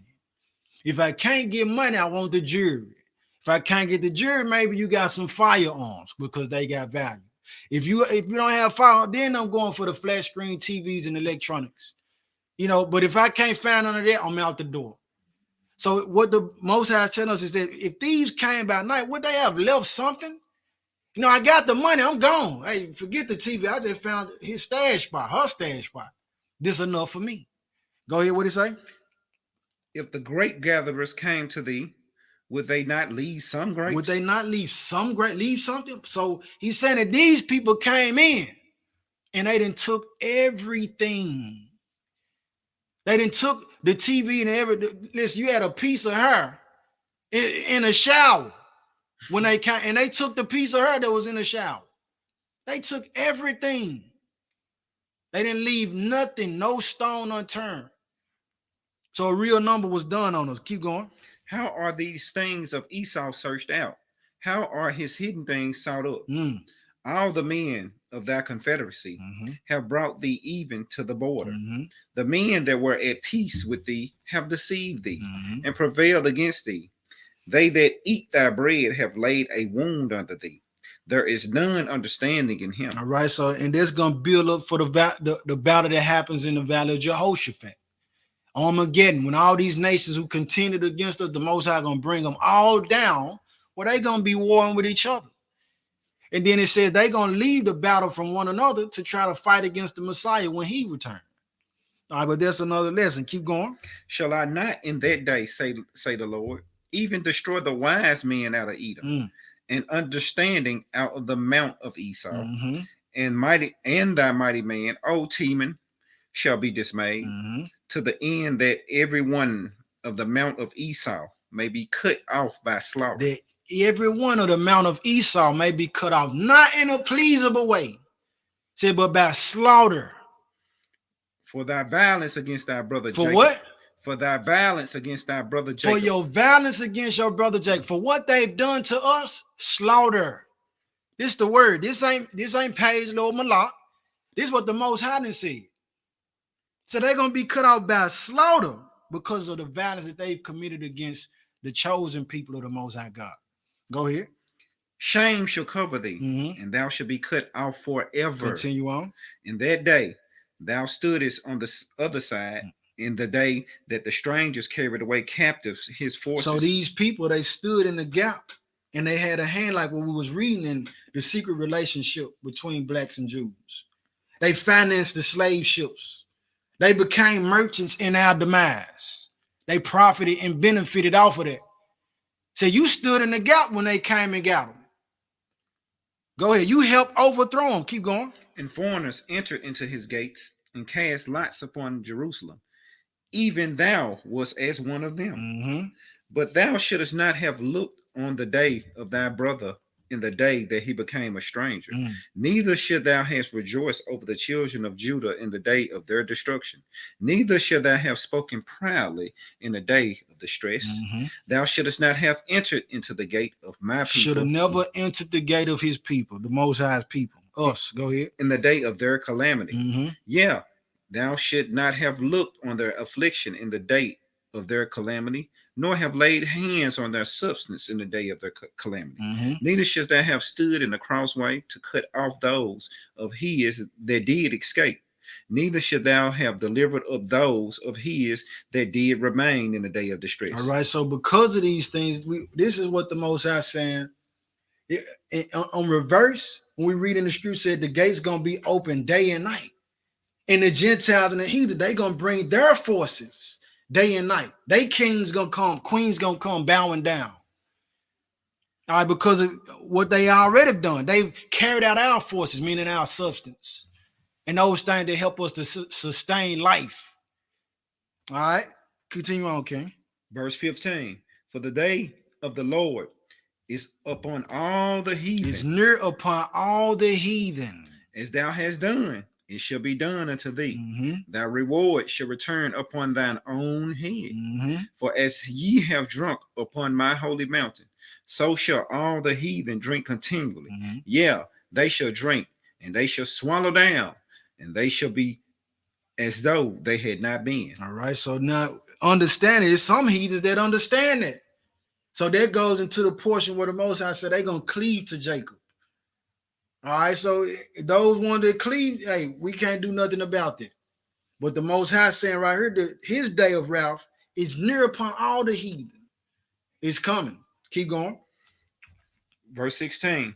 For as ye have drunk upon my holy mountain, so shall all the heathen drink continually. Yeah, they shall drink, and they shall swallow down, and they shall be as though they had not been. But upon Mount Zion shall be deliverance, and there shall be holiness, and the house of Jacob shall possess their possessions. All praise to the Most High. And the house of Jacob shall be a fire, and the house of Joseph a flame, and the house of Esau for stubble.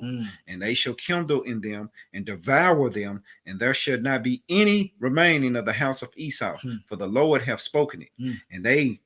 And they of the south shall possess the mount of Esau, and they of the plain the Philistines, and they shall possess the fields of Ephraim, Ephraim, and the fields of Samaria, and Benjamin shall possess Gilead, and the captivity of the host of children, and the captivity of the host of the children of Israel shall possess that of the Canaanites, even of Zarephath, and the captivity of Jerusalem, which is in Sepharad, shall possess the cities of the south, and savers shall come up on Mount Zion to judge the mount of Esau, and the kingdom shall be the Lord's. All right. And saviors shall come on the Mount of Zion to judge the Mount of Esau, and the kingdom shall be the Most High. All praise to the Most High. Questions, comments, and concerns, family.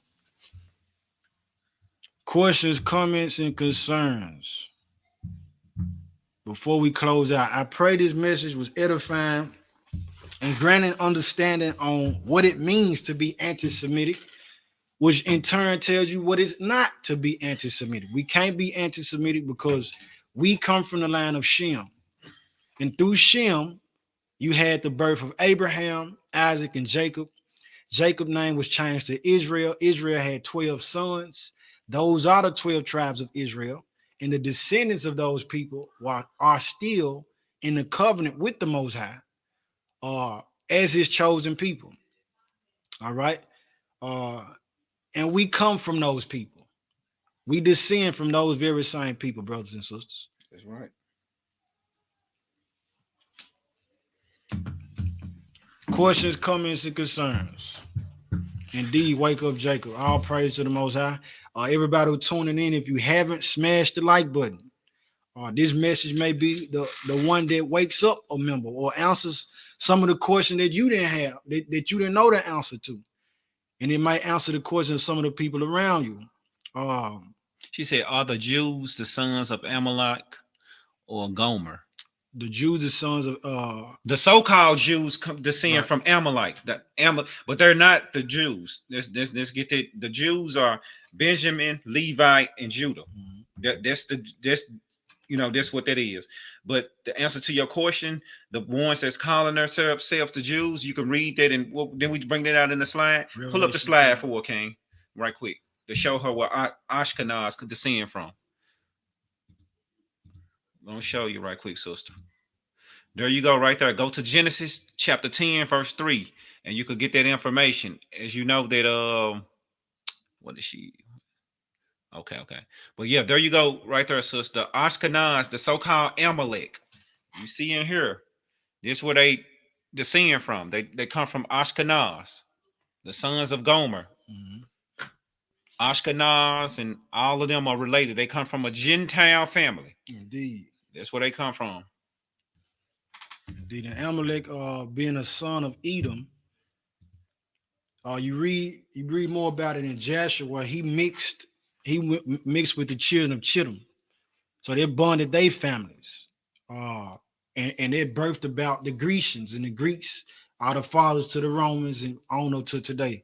So like the brother saying, they come from Gentiles. They are not the chosen people.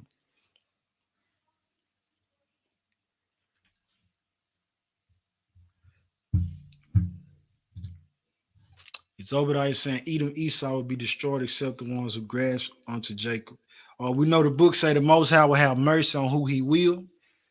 So those who cleave, many, again, is the kingdom come. The kingdom gonna have to be built. So those who the Most High choose to spare, they're gonna be spared, whether they Edom or any other form of Gentile. Yeah, and that's why we say we can't get caught up in. We get so much caught up in the white man, but don't forget the Chinese man, your enemy, the Arab being your enemy, and all other nations. This is nations that's been your enemy of the mainly of the Arab and the European subgroups, just to be real, but Asians as well, and they fall up under Arab. Asian, but don't get so caught up in just the white man. It's more than the white man that has been your enemy. I know a lot of our people get caught up in it because that's what it is, but we got to shine a light up on all those that have catered to our captivity, Mm-hmm. that has helped with our captivity in any type of way. So you got to think, before the sub-Saharan, before the Atlantic slave trade, it was the sub-Saharan slave trade. Never forget that. Indeed. All praises. All praise to the Most High. Sister Ebony says she understand now. All praises. All right. Right here. I do Keep it all the going. time. Yeah, but smash the like button, family. Subscribe. Like, share, subscribe. Indeed, if you haven't. Again, when you share it, it might answer some of the questions that your family have, or that you may have not had the answer to. Or and at the least, just to spread the word. All right. We don't benefit off that. It's about the Most High being glorified. It's about the truth being put out. All praises. And we want our people to be free from their captivity of ignorance. That's right. The same way we had to be free. All right. So, but any question that y'all may think of later on, send it to this email. And those who have sent emails already, I am working on answering all of those emails, the question that y'all have, in one setting. Be patient with me, family. All right, but you can send it to this email here if you think of something later on. You can't think of nothing right now, send it to childrenoftheprophets144@gmail.com. Again, I pray the Most High edified, strengthened, and helped today in many ways. And I pray that as the rest of y'all day and going into the new week, that y'all be blessed. All praise. All praise to the Most High. Shalom. Shalom.